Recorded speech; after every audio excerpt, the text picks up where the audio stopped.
أعوذ بالله من الشيطان الرجيم. بسم الله الرحمن الرحيم. ألم نشرح لك صدرك ووضعنا عنك وزرك الذي أنقض ظهرك ورفعنا لك ذكرك فإن مع العسر يسرا إن مع العسر يسرا فإذا فرغت فانصب وإلى ربك فارغب.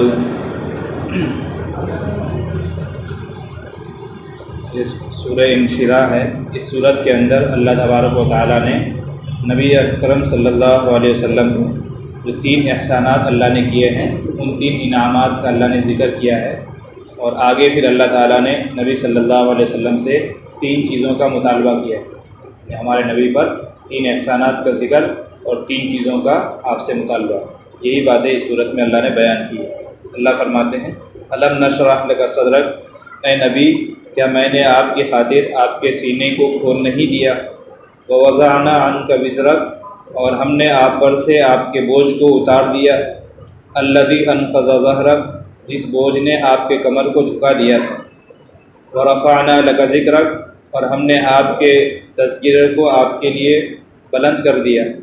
فإن مع العسر یسرا، چنانچہ یقیناً ہر مشکلات کے بعد آسانی ہوتی ہے. ان مع العسر یسرا، یقیناً مشکلات کے ساتھ آسانی ہوتی ہے.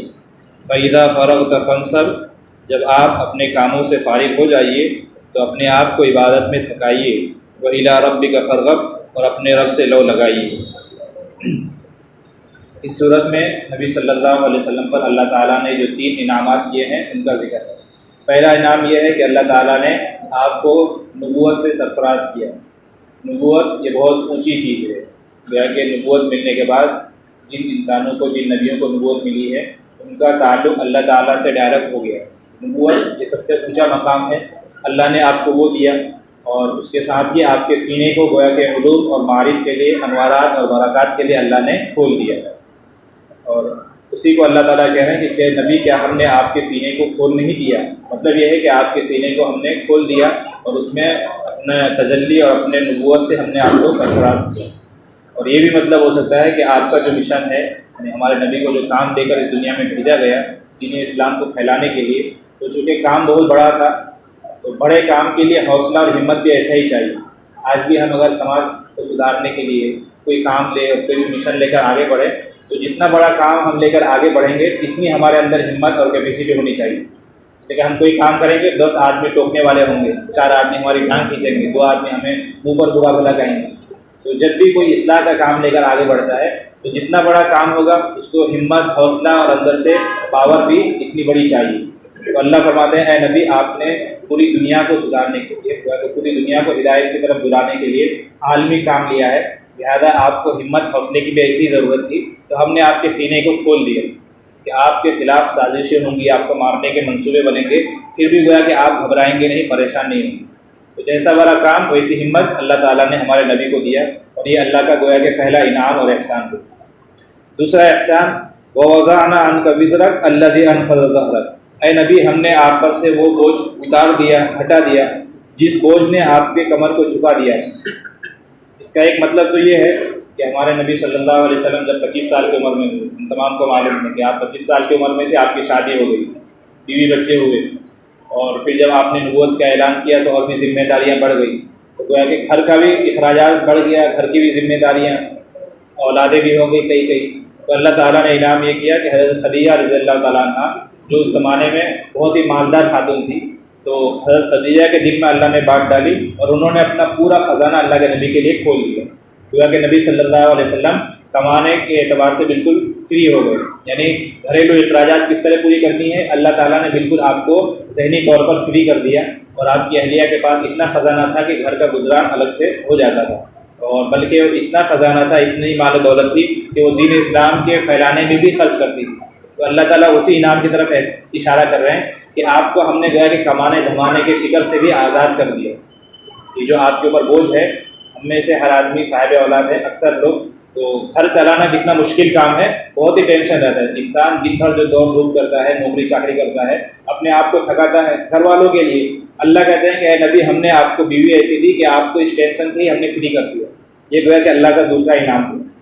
اور اس آیت کا دوسرا مطلب یہ ہو سکتا ہے کہ ہمارے نبی صلی اللہ علیہ وسلم چونکہ دین پھیلانے آئے تھے اور دین اسلام کو پھیلانے کے لیے آپ کو ایسے لوگوں کی ضرورت تھی جو آپ کے بعد آپ کے مشن کو لے کر آگے بڑھیں. آج بھی دنیا میں کوئی تنظیم ہے، کوئی بھی تحریک چلتی ہے تو ایک آدمی، اکیلا آدمی کسی بھی تحریک کو لے کر آگے نہیں بڑھ سکتا جب تک اس کو اس کے ہم فکر لوگ نہ ملیں، ہم خیال لوگ ملتے ہیں تب گویا کہ کوئی بھی تحریک آگے چلتی ہے. جیسے ابھی الیکشن کا زمانہ ہے تو ایک آدمی چاہے کہ میں اکیلا ایک پارٹی کھڑی کر دوں، نہیں پائے گا وہ، بلکہ اس کو ورکر چاہیے، جگہ جگہ ہر بوتھ میں اس کا آدمی ہونا چاہیے، تب گویا کہ ایک سیاسی پارٹی بھی کھڑی ہوتی ہے. تو ایک آدمی کبھی بھی کوئی کام لے کر آگے نہیں بڑھ سکتا، چند دنوں کے بعد وہ تھک جائے گا. لیکن اگر اس کو ساتھی، دوست، یار اور اس کے معاونین ایسے مل جائیں جو اس کی مدد کریں اور اس پر جان نچھاور کریں تو انسان کو سہولت ہوتی ہے. تو اللہ تبارک و تعالیٰ جو ہے اس آیت میں گویا کہ نبی صلی اللہ علیہ وسلم کو احسان دلا رہے اور بتا رہے اے نبی ہم نے آپ پر دوسرا احسان یہ کیا کہ آپ جس کلمے کی دعوت کو لے کر آئے ہیں ہم نے آپ پر ایمان لانے والوں میں سے ایک جماعت ایسی تیار کر دی ہے جو آپ پر جان نچھاور کرے گی. اور صحابہ کرام کے حالات ہم سنتے ہیں، پڑھتے ہیں کہ انہوں نے آپ صلی اللہ علیہ وسلم پر اپنی پوری زندگی اور پوری جان نچھاور کر دی. اور عشرہ مبشرہ جو ہے یعنی 10 صحابہ کرام جن کو جنت میں ہی اللہ کے نبی نے جنت میں ہی، دنیا میں ہی جنت کی بشارت دے دی تھی، تو یہ لوگ مکہ ہی میں گویا کہ اسلام قبول کر چکے تھے.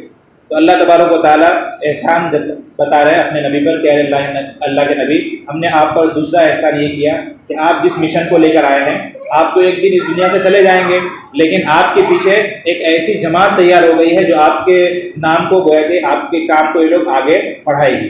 خلفاء راشدین آ چکے ہیں، آپ کے بعد یہی لوگ گویا کہ آپ کے دین کو آگے بڑھائیں گے اور آپ کی گویا کہ یہ لوگ مدد کریں گے اور آپ جس کام کے لیے آئے ہیں یہ کام آپ کے لیے آسان ہو جائے.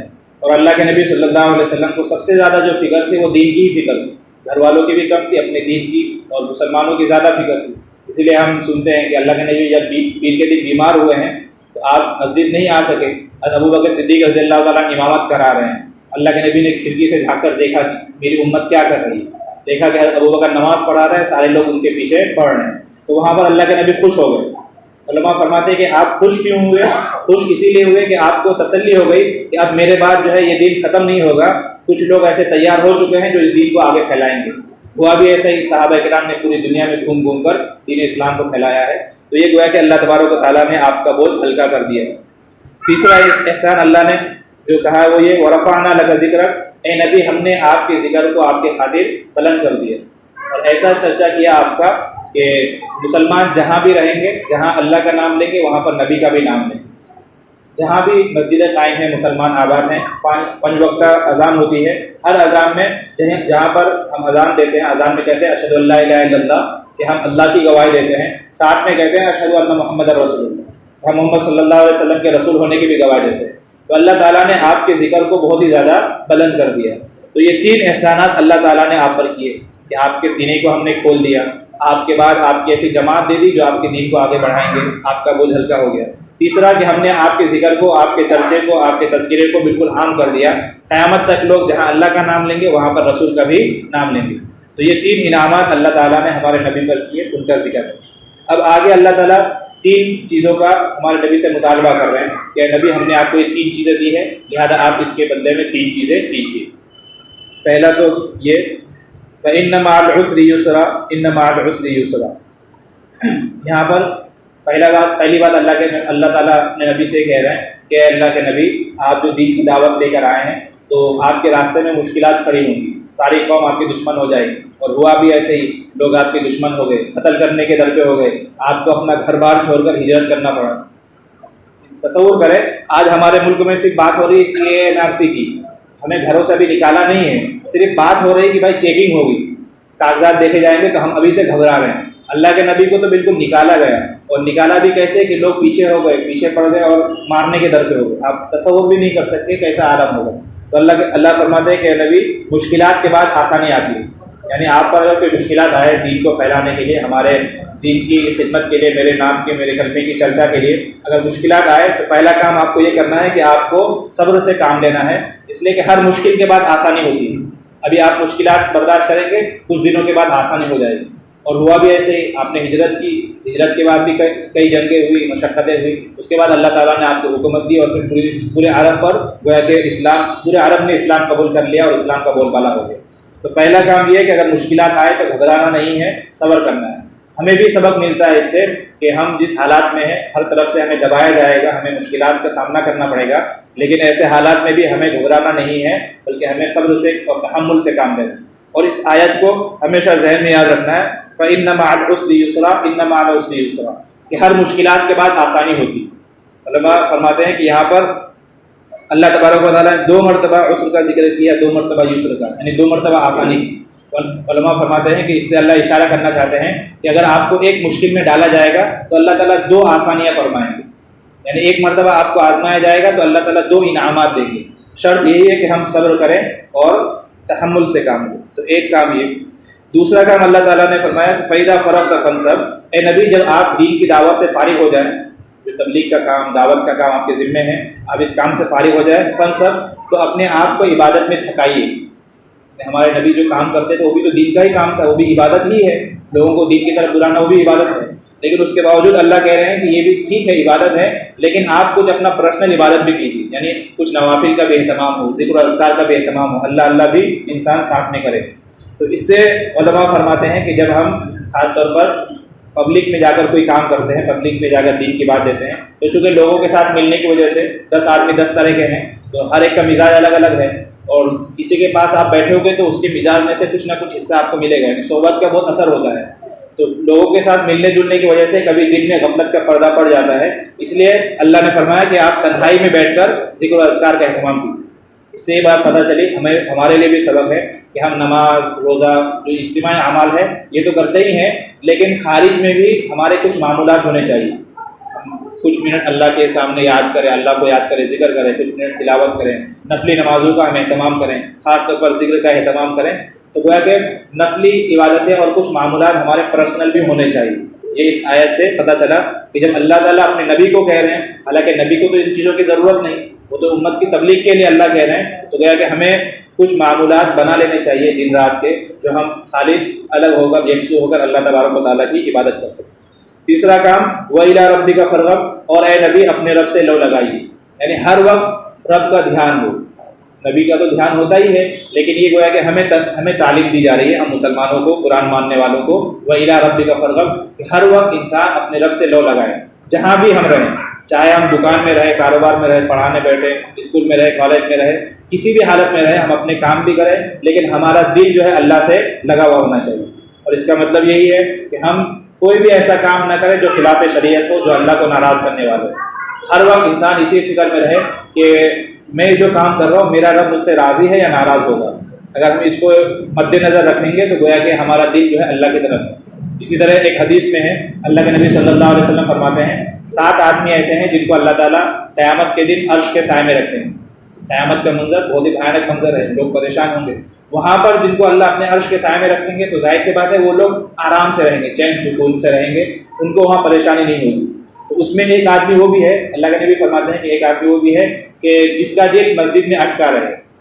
اٹکے رہنے کا مطلب یہ ہے اسے ہر وقت اس بات کی فکر رہے کہ بھائی نماز کا وقت ہوگا، اب مجھے نماز پڑھنے جانی ہے، نماز کا وقت ہوا ہے نہیں، یعنی وہ اپنے دکان میں بھی ہے، کاروبار میں بھی ہے، یا گھر بار میں ہے، بیوی بچوں کے ساتھ ہے، لیکن دل مسجد میں ہے کہ جو ہی مؤذن صاحب اذان دیں گے میں فوراً نماز کے لیے جاؤں گا، اور ہمیشہ وہ نماز کی گویا کہ پابندی کرتے ہیں۔ تو اسی کا نام ہے اللہ کے سے لو لگانا۔ اور قرآن کریم میں ایسے لوگوں کی تعریف بیان کی گئی ہے، رجال لا تلہیہم تجارۃ عن بیع ولا بیع عن ذکر اللہ، کہ یہ مسلمان، یہ مومنین، یہ متقی لوگ ایسے آدمی ہیں کہ بیع و شراء یعنی کاروبار کرنے میں اور دنیاوی جو بھی ان کے جاب ہے، جو بھی کاروبار ہے، یہ چیزیں ان کو اللہ تبارک و تعالیٰ کی یاد سے روکتی نہیں۔ پتہ یہ چلا کہ کاروبار کرنا بھی ضروری ہے، لیکن ہمارا دل جو ہے اللہ کی طرف متوجہ رہے۔ تو اللہ تبارک و تعالیٰ نے اپنے نبی صلی اللہ علیہ وسلم پر 3 انعامات کیے اور آپ سے 3 چیزوں کا مطالبہ کیا، اور یہ مطالبہ گویا کہ اللہ کے نبی سے تھا لیکن ہم تمام سے بھی ہے۔ نبی سے تو تھا ہی، نبی کو اس لیے دیا جاتا ہے تاکہ امت کے لیے تعلیم ہو۔ تو اصلاً تو یہ حکم ہمارے لیے ہے کہ اگر کبھی بھی کوئی مشکل وقت آ جائے، مشکل گھڑی آ جائے، تو ہمیں گھبرانے کی ضرورت نہیں ہے، اللہ تبارک و تعالیٰ کی طرف رجوع کرنا چاہیے اور ہمیں صبر کرنا چاہیے۔ نعمت ملے تو شکر کریں، مصیبت آئے تو ہم صبر کریں۔ دوسرا فائدہ فرغ فنصب، کہ جب ہم اپنے کاروبار سے کام دھندے سے فارغ ہو جائیں تو کچھ وقت ذکر و اذکار میں بھی لگائیں. صبح شام کی جو تسبیح ہے، پہلا کلمہ، تیسرا کلمہ، درود شریف اور استغفار، کم از کم 100 مرتبہ صبح اور 100 مرتبہ شام، اور اللہ اللہ کی تسبیح، درود شریف کی تسبیح چلتے پھرتے ہم پڑھتے رہیں. تو ہمارا یعنی کچھ خاص معمولات بھی ہونے چاہیے، اور اس سے ہماری جو اندر گویا کہ روحانیت میں ترقی ہوگی اور فتنوں کے زمانے میں ہمارے ایمان کی حفاظت ہوگی. تیسرا کام وَإِلَىٰ رَبِّكَ فَارْغَب، اپنے رب سے لو لگانا ہے. ہم کہیں بھی رہیں ہمیشہ اللہ تعالیٰ کو حاضر ناظر جانیں، ہمیشہ اللہ تعالیٰ کا ذکر اور اللہ تعالیٰ کا دھیان ہمارے ذہن میں مستحضر رہے. مطلب یہی ہے کہ خلاف شرع ہم سے کوئی کام نہ ہو، اللہ کو راضی کرنے والے ہی کام کریں. اللہ تبارک و تعالیٰ ہمیں ان تینوں چیزوں پر عمل کرنے کی توفیق عطا فرمائے، ہمارے نیک کاموں کو اللہ تعالیٰ قبول فرمائے. سبحان اللہ.